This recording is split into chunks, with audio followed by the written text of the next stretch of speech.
창세기를 두 부분으로 나누고요. 창세기를 반으로 쪼개면요. 우리가 지난번에 강의했던 창세기 1장부터 11장까지가 어떻게 보면은 전체적인 배경을 설명하는 일부로서의 역할을 하고 있습니다. 그리고 우리가 방금 읽었던 이 12장부터는요. 본격적인 하나님의 구원의 역사가 이루어지게 됩니다. 그리고 그 구원의 서막이 바로 이 아브라함을 부르시는 장면을 통해서 시작이 되는 거죠.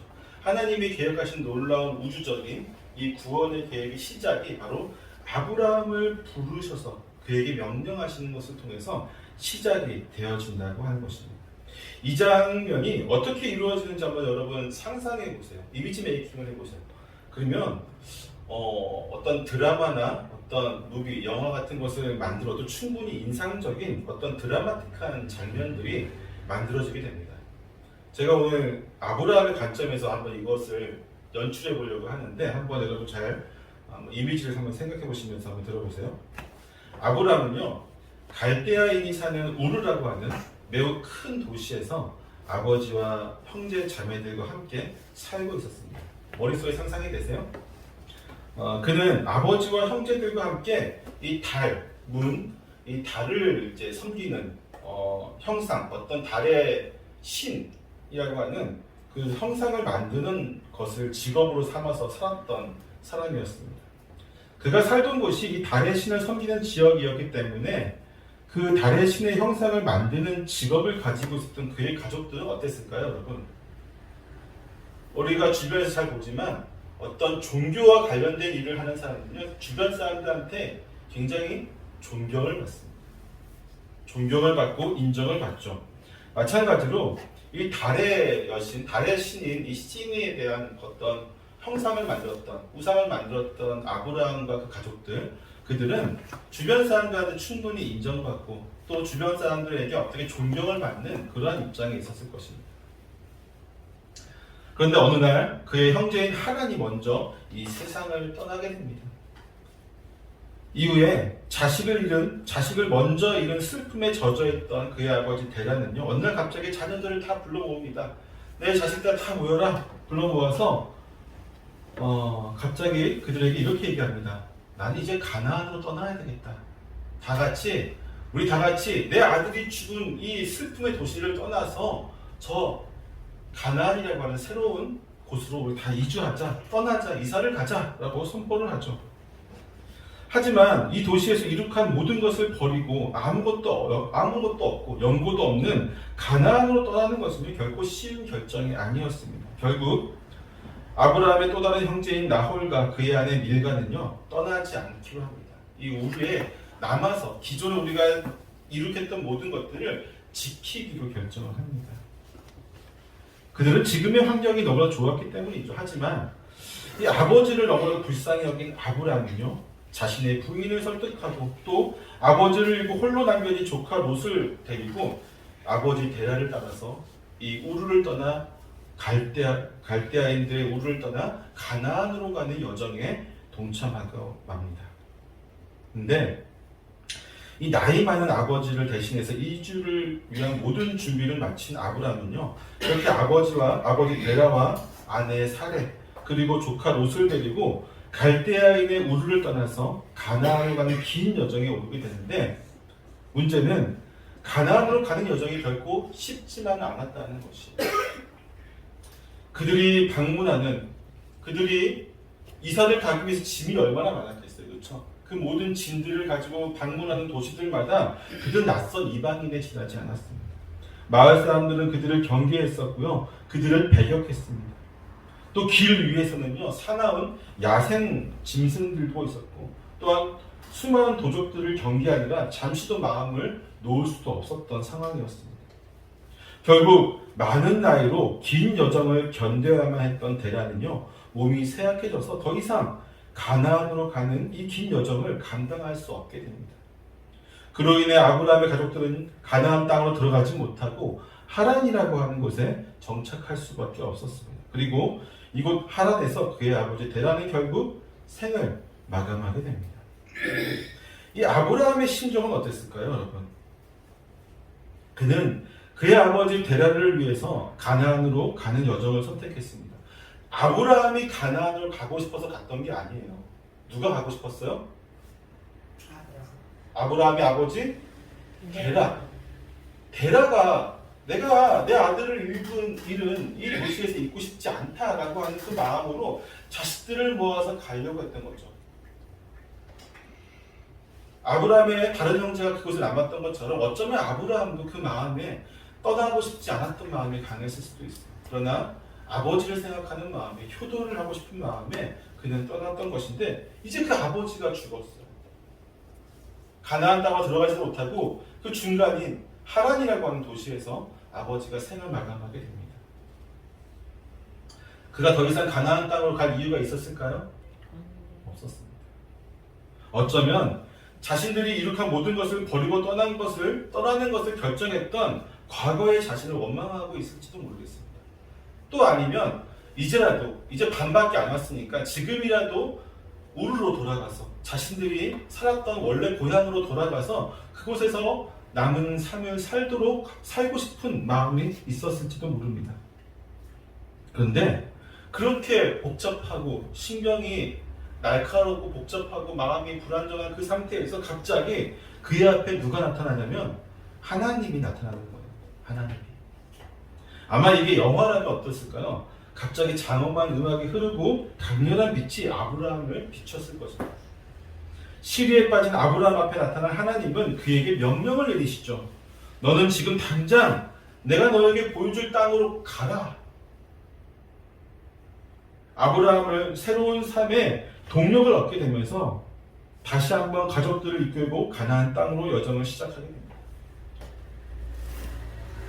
어떻습니까? 저의 이야기를 들으면서 아브라함의 모습이 상상이 되십니까? 비록 제가 작가적인 상상력을 조금 가미해서 이야기를 드렸지만 하나님의 본격적인 구원의 역사가 시작되는 창세기 12장의 1절의 말씀은요, 이렇게나 드라마틱한 모습을 우리에게 보여주고 있습니다. 제가 얘기하는 동안 머릿속으로 좀 상상 좀 해봤어요. 이사를 가는 모습, 힘겨워서 도둑을 경계하고 살아온 짐승들과 싸우고 겨우겨우 슬픔에 빠져있는 그 아브라함, 그 앞에 하나님이 갑자기 나타나신 거죠. 그리고 나타나시자마자 그에게 명령하세요. 내가 지시한 땅으로 가라. 하나님은 본문의 말씀을 왜 이렇게 드라마틱하게 구성하였을까요? 하나님의 명령과 이어지는 약속을 통해서 하나님은 어떤 꿈을 지금 꾸고 계시는 것이기에 우리 독자들로 하여금 광대한 대하 역사 드라마의 한 현장으로 지금 부르고 계시는 것일까요? 하나님은 아브라함을 부르시면서 그를 설득하거나 또는 하나님 자신이 누구인지에 대해서 자세하게 설명하고 있지 않습니다. 어떻게 보면 이렇게 하시는 하나님의 모습이 너무나도 비인간적이기도 하고 어떻게 보면 또 굉장히 무심하신 것은 아닌가라고 하는 그런 생각이 들기도 하죠. 갑자기 느닷없이 시리에 빠져있는데 느닷없이 나타나셔서 부르셨어요. 아브라함을 부르시고 바로 떠나라고 하는 명령을 내리시는 하나님의 모습을 여러분 어떻게 생각하십니까?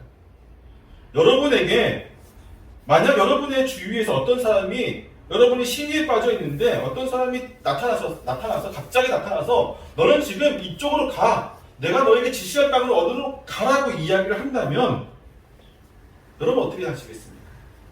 우리는 우리에게 그렇게 지시한 사람을 좋아할 수 있을까요? 좋아할 수 있을까요? 아니에요. 우리는 그를 어떻게 보면은 귀찮게 여길 수도 있고 또 어떻게 보면 왜 이렇게 오지랖이 넓어라고 생각할 수 있고 또 어떻게 보면 굉장히 싫어하는 그를 헤이트할 수 있어 밖에 없을 것 같습니다.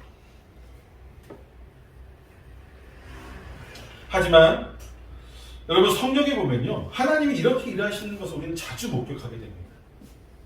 욥의 경우를 한번 볼까요? 욥은 자신이 죄가 없다고 하는 확고한 믿음을 가지고 있었어요. 비록 욥이 자식을 다 잃고 가진 재물을 모두 잃고 또 자기 스스로는 온갖 몸에 병들어서 피부병과 여러 가지 고통 때문에 힘겨운 삶을 살았지만 자기는 죄가 없다고 하는 확고한 믿음을 가지고 있었던 사람이었습니다.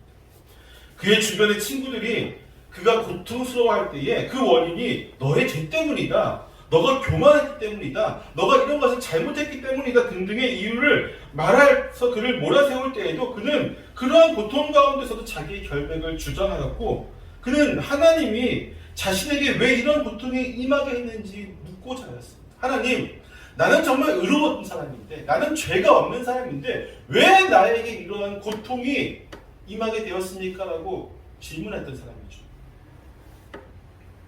그런데 그에게 하나님이 갑자기 뚜둥 하고 나타납니다. 갑자기 나타났는데 하나님이 설명해 주시나요? 내가 왜 너를 이렇게 고통에 빠지게 했는지, 네가 왜 이런 고통에 빠지게 되었는지를 내가 자세하게 설명해 줄게 하고 하나님이 설명해 주십니까? 아니에요. 하나님 그렇게 친절하게 설명해 주시지 않습니다. 하나님은요, 욥에게 오히려 질문을 던집니다. 대략 60가지의 질문을 던지는데 몇 가지를 보면 처음에 이렇게 얘기해요. 내가 땅을 창조할 때 너는 어디 있었느냐? 하나님이 욥에게 지금 이렇게 질문해요. 내가 땅을 창조할 때 욥, 너는 어디 있었느냐? 누가 그것의 도량법을 만들었느냐? 누가 그 줄을 그것의 위에 띄웠는지 내가 아느냐? 여기서 말하는 그것은 뭐냐면 행성이에요. 이 행성들을 운행하고 그 하늘에 띄운 것을 누가 했는지 너 아느냐? 욥에게 물어보고 있어요. 이 공간과 우주, 이 중력, 이 모든 것의 주축은 무엇이 세워졌는지 너가 아느냐? 모퉁이돌을 누가 세웠느냐? 바다가 그 모태에서 터져나올 때 문으로 그것을 거둔 자가 누구냐? 하나님이 욥에게 지금 이런 질문을 던졌어요. 욥이 이 질문에 대답할 수 있었을까요? 반대로 여러분에게 하나님이 이런 질문을 던집니다. 천지 창조할 때에 너가 거기 있었느냐? 누가 했는지 봤느냐? 이 시간, 우주, 공간, 모든 행성들 이거 다 만들 때 너가 거기 있었느냐? 여러분 대답할 수 있어요? 못해요. 우리 역시 욥이 아니라 욥 할아버지 그리고 누가 와도 대답하지 못할 겁니다. 욥은 이러한 질문들을 통해서 하나님을 어떻게 될까요? 하나님을 알아가게 돼요. 하나하나. 하나님이 그에게 질문을 던질 때마다 욥은 욥의 지금 고통을 받는 원인에 대해서 하나님 설명했어요? 아니죠. 하나님이 욥이 고통받는 원인, 이유에 대해서 설명하지 않았음에도 불구하고 하나님의 질문을 통해서 욥은 하나님이 누구이신지, 그가 어떤 분이신지를 알게 됩니다.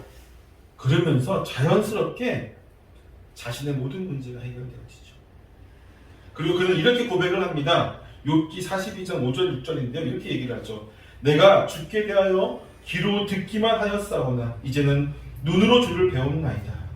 그러므로 내가 스스로 거두어들이고 티끌과 재 가운데서 회개하나이다. 욥이 지금 뭘 회개할까요? 아무것도 모르고 하나님을 재단하고 평가하고 또 원망했던 자기 옛날 모습을 회개하고 있습니다. 사랑하는 성도 여러분, 우리는 때로 주님의 말씀이 너무나도 버겁게 느껴질 때가 있죠. 제가 여기서 선포하거나 어떤 말씀을 전할 때에 그것을 내 삶에 적용했을 때 여러분 때로는 이게 버겁다라고 느껴질 때가 있을 것입니다. 아니면 말씀이 은혜가 아닌 어떤 강제적인 명령처럼 느껴질 때도 있을 것이에요. 그렇죠? 마음에서부터 거부감이 들 때도 있을 것입니다. 또 어떤 때에는 하나님이 나에게 너무 많은 것을 요구하시는 것처럼 생각되어져서 자기 어떻게 좀 합당하게 좀 나는 이거 잘 못하겠습니다 라고 이야기할 때도 있을 것입니다. 때문에 이러한 생각이나 마음이 들 때에는요, 하나님 혹은 목사님이 이 말씀 혹은 이 명령에 대해서 내가 납득할 수 있을 정도로 충분히 설명해주면 좋겠다라고 생각을 하지만 사실 그렇게까지 자세하게 설명해 주진 않죠. 여러분의 삶에 대해서, 신앙에 대해서 무엇을 해라, 어떤 것을 해야 된다라고 얘기할 때 물론 저는 굉장히 자세하게 설명해 주는 목사 중에 한 명이긴 합니다. 그렇죠? 굉장히 자세하게 설명해 주려고 노력하지만 그럼에도 불구하고 설명되어지지 않는 부분도 있어요. 그렇죠? 그리고 때로는 좀 하기 싫은데도 불구하고 좀 강제적으로 그 모든 명령에 좀 순종해야 될 필요도 있을 때도 있습니다. 왜 충분히 여러분이 근데 납득을 못 하잖아요. 그렇죠? 납득이 못할 때가 많이 있는데 납득할 만큼 여러분 설득하지 않는 걸까요? 바로 오늘 말씀에 잘 나오죠. 아브라함이나 요백에 나타나셨던 하나님을 보시면 잘 알 수 있을 것입니다. 하나님은 설명하시는 분이 아니에요. 그분은요, 우리가 그분을 온전히 신뢰하고 순종하기를 원하십니다. 우리의 생각이나 판단이 아니라 선하시고 의로우신 하나님을 신뢰하고 그분의 말씀에 순종하기를 원하시는 것입니다. 합리적인 우리의 이성이 아닌 거룩하신 그분의 뜻에 따라 순종하기를 원하십니다. 그리고 그 모든 명령이 궁극적으로 우리에게 복을 주시기 원하시는 그분의 뜻임을 믿고 따르기를 원하는 것이죠. 그리고 그렇게 그분의 말씀에 순종하며 나아갈 때 우리는 하나님을요 체득하게 돼요. 체득, 경험하게 됩니다. 머리가 아니라, 머리로 그분을 이해하는 것이 아니라 우리 몸이, 우리의 마음이, 우리의 영혼이 그분을 받아들이게 돼요. 이것이 그리스도와 연합한다는 표현을 쓰는 거예요.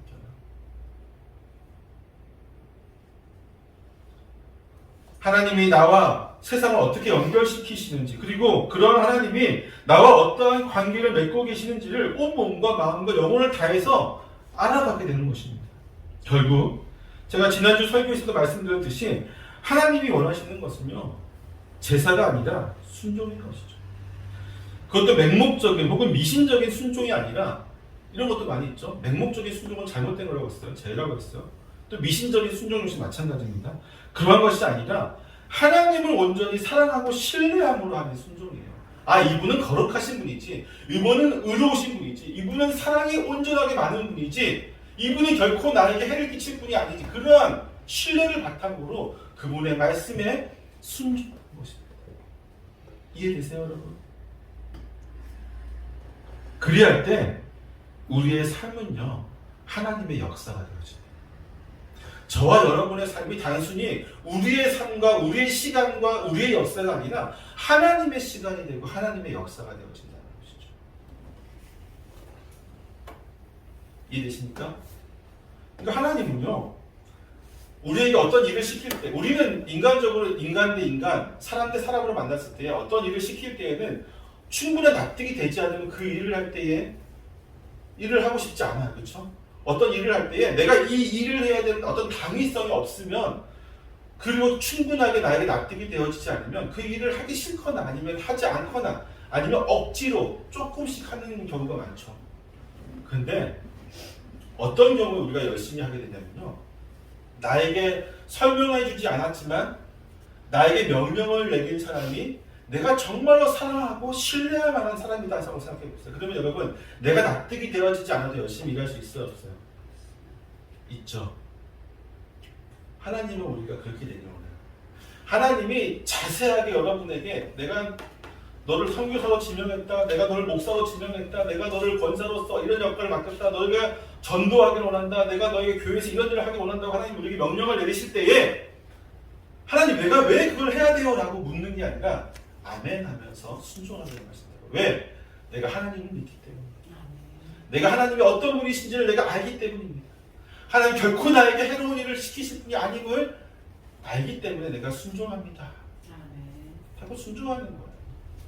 하나님이 그럴 때 역사하십니다. 믿으십니까?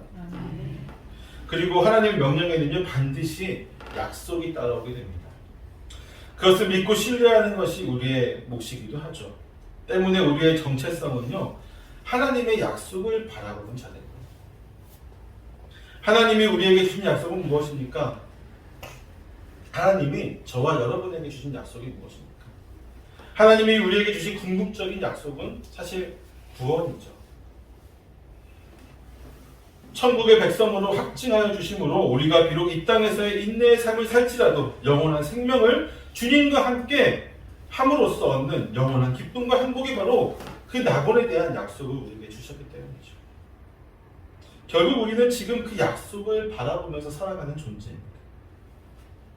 그 약속을 믿으며 인내하는 것이고 그 약속을 바라봄으로써 이 땅에서의 모든 고난과 힘겨움을 이겨내는 것입니다. 그 약속을 믿기 때문에 우리는 이 세상의 모든 유혹을 멀리하게 되는 것이고요. 모든 죄악된 일을 하지 않기 위해서 거룩한 믿음의 선한 싸움을 싸울 수 있는 것이죠. 무엇 때문에? 약속을 믿기 때문에. 이렇게만 얘기하면요, 우리의 믿음의 삶이 매우 순조로울 것 같죠. 약속을 믿기만 하면 어떻게 보면 우리의 이 땅에서의 짧게는 몇십 년에서 길게는 100년에 이르는 우리의 삶이 되게 순조로울 것 같은데, 하지만 현실은 어떻습니까? 사실 우리는 그렇게 매 순간마다 약속을 믿음으로 인해서 승리하는 삶을 살고 있지 못합니다. 그렇죠? 맞습니까? 왜 그럴까요? 왜 우리는 하나님의 약속을 믿으면서도 불구하고, 약속을 온전히 갖고 있음에도 불구하고 우리는 그 약속을 통해서 승리하는 삶을 살지 못하고 있을까요? 약속의 관점에서 볼 때에 가장 큰 이유는요, 그 약속의 실체가 온전히 우리의 손에 잡히지 않기 때문이에요.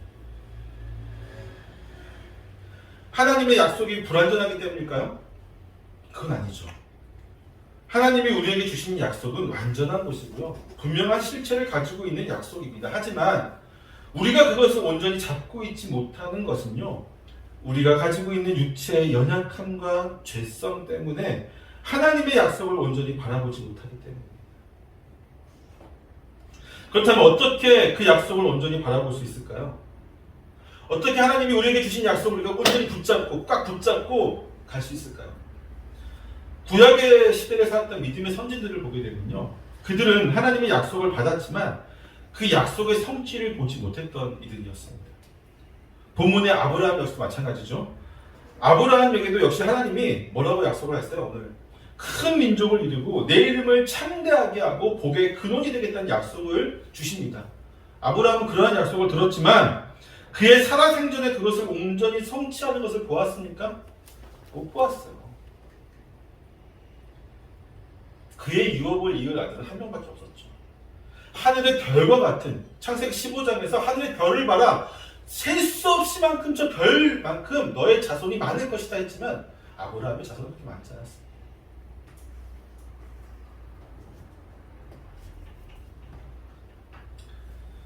하지만 아브라함은 하나님의 약속을 부정하지 않았어요. 하나님 거짓말하지 마세요라고 하지 않았어요.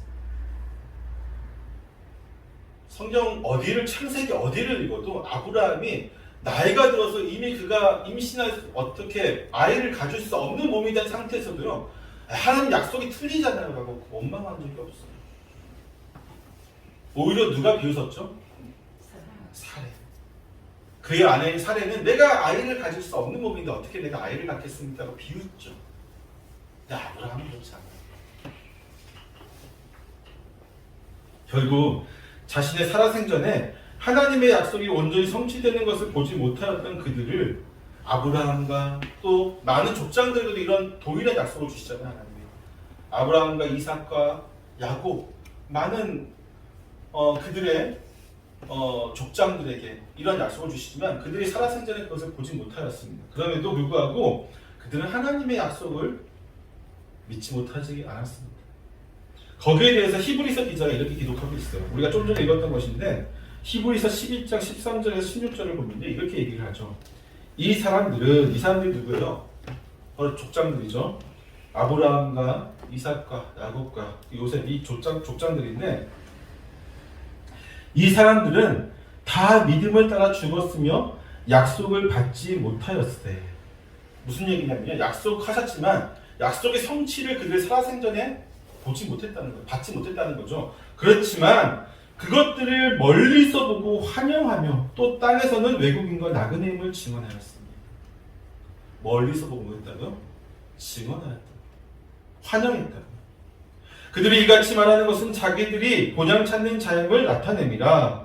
그들이 나온 바 본향을 생각하였더라면 돌아갈 기회가 있었으려니와 그들이 이제는 더 나은 본향을 사모하니 곧 하늘에 있는 것이라. 이러므로 하나님이 그들의 하나님이라 일컬음 받으심을 부끄러워하지 아니하시고 그들을 위하여 한 성을 예비하셨느니라. 히브리서 기자는 그들이 약속을 받지 못하였지만 멀리서 보고 환영하였던 자들이라고 말하고 있어요. 즉 그들은 믿음으로써 하나님의 약속이 아주 먼 미래에 이루어질 것을 바라보면서 환영하고 있었다는 것입니다. 그들이 그렇게 할 수 있었던 것은요, 믿음은 바라는 것들의 뭐예요? 실상. 히브리서 기자가 11장 1절에서 말하고 있듯이 믿음은 바라는 것들의 실상이기 때문입니다. 또한 그들은 약속의 성취를 이 땅에서는 보지 못하였을지라도 본향인 하늘나라에서는 그 성취를 온전히 볼 수 있다는 것을 알았기 때문이죠. 이곳은 어디예요? 나그네. 내가 외국인으로서 나그네로서 잠시 머무는 곳이고, 본향은 우리 원래 고향은 어디예요? 저곳이잖아요, 그렇죠? 저곳에서 보는 거예요. 아브라함과 그의 모든 자손들은 하나님께서 이렇게 약속을 성취하시는구나. 지금 다 봤어요, 못 봤어요? 봤죠. 아브라함은 하나님의 약속을 봤죠. 자신의 자손들이 하늘 별과 같이 많은 것을 봤잖아요, 그렇죠? 어디에서 봤어요? 하늘나라에서.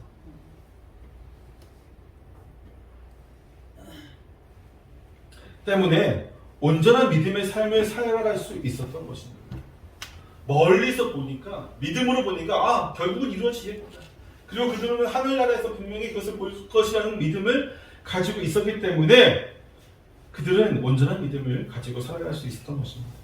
우리 역시 마찬가지입니다. 하늘로 올라가신 그대로 다시 오실 것이라고 하시는 예수님의 그 약속이 우리 때에 이루어지지 않을 수도 있을 것입니다. 그렇죠?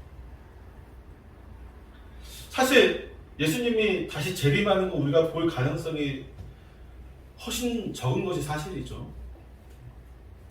하지만 우리는 그날을 바라보면서 이 땅에서 나그네와 같은 삶을 살아야 합니다.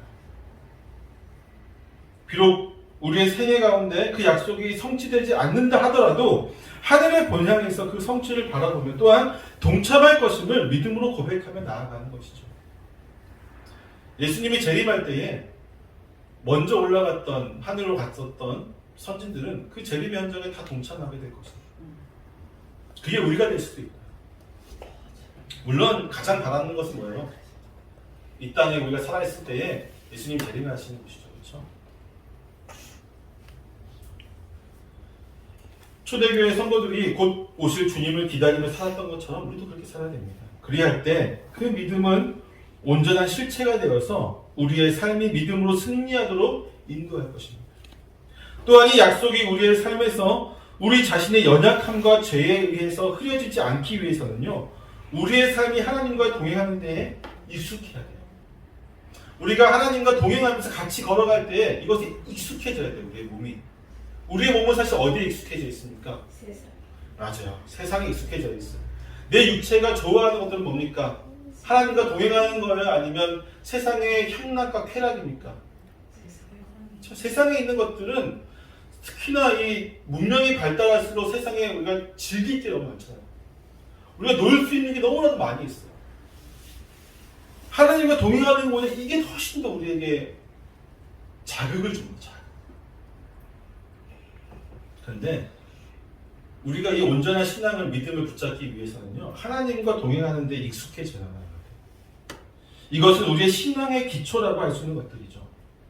사도 바울이 데살로니가 교회 성도들에게 보냈던 첫 번째 편지에서 권면했던 것처럼 항상 기뻐하고 쉬지 말고 기도하고 범사에 감사하는 것입니다. 또한 그것은 예수님이 말씀하신 것처럼 내 마음을 다하고 목숨을 다하여 뜻을 다하여 주 너의 하나님을 사랑하고 내 이웃을 사랑하라고 하셨던 그 말씀이죠. 또한 이것은요, 바울이 골로새 성도들에게, 그가 감옥에 있을 때에 골로새 성도들에게 권면했던 말씀처럼 하나님의 택하사 거룩하고 사랑받는 자처럼 긍휼과 자비와 겸손과 온유와 오래 참음을 옷 입고 누가 누구에게 불만이 있거든 서로 용납하여 피차 용서하되 주께서 너희를 용서하신 것 같이 너희도 그리하고 이 모든 것을 사랑에 더하고 그리스도의 평강이 너희 마음을 주장하게 하는 것, 또한 감사하는 것, 이것을 이야기합니다. 그리스도의 말씀이 풍성히 거하여서 모든 지혜로 피차 권면하는 것이고요, 시와 찬송과 신령한 노래를 부르고 매일매일 감사하는 것입니다. 하나님을 찬양하고 또 무엇을 하든지 말이나 일이나 모든 것을 다 주님의 이름으로 하고 그를 힘입어서 아버지 하나님께 감사하는 것입니다. 이 삶이 우리의 삶이 더 우리 몸에 익숙해져야 돼요. 이해가 됐어요, 여러분? 익숙해지기 위해서 어떻게 될까요? 익숙해지기 위해서는 많이 할 수밖에 없어요. 여러분 세상 것을 익숙해지는 것은 세상 것을 많이 하면 되고요. 주님과 동행하는 데 익숙해진다면요. 지금 얘기했던 이런 것들을 더 많이 하면 돼요. 지금 가만히 지금 이 자리에 생각해 봅시다. 우리는 어디에 더 익숙할까요? 그렇죠. 이런 것들을 한마디로 하면 무엇일까요? 신앙생활입니다. 신앙생활.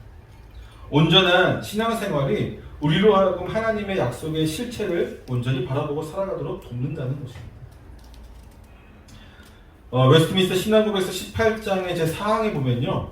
우리가 신앙생활을 온전히 행하지 못할 때 어떻게 되는지를 설명해 주고 있습니다. 웨스트민스터 신앙국에서 18장 4절에 보면 이렇게 얘기하고 있어요.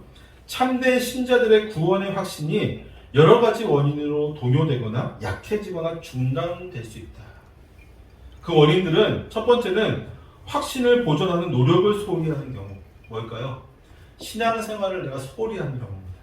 두 번째는 양심을 상하게 하고 성령을 근심하게 하는 죄를 범했을 경우. 세 번째는 어떤 갑작스럽고 강렬한 시험에 빠진 경우. 욕과 같이 이유도 없이 갑자기 시험에 빠진 경우가 있죠. 또 마지막 네 번째는 하나님께서 그 얼굴빛을 거두시고 그 빛의 혜택을 누리지 못하게 하실 경우입니다. 그러나 그렇다고 해서 그들이 하나님의 씨를 전혀 상실한 것은 아니다라고 이야기합니다. 그리고 신앙의 생명, 그리스도와 형제들에 대한 사랑, 심령의 신실성, 책임에 대한 양심의 작용도 전혀 없어진 것은 아닙니다. 이만한 바탕에서라도 성령께서 역사하신다면요, 충분히 적당한 때에 구원의 확신이 소생될 수 있다고 이야기하고 있습니다. 그렇게 됨으로써 그들은 전적인 절망에서 건짐을 받게 된다고 이야기합니다.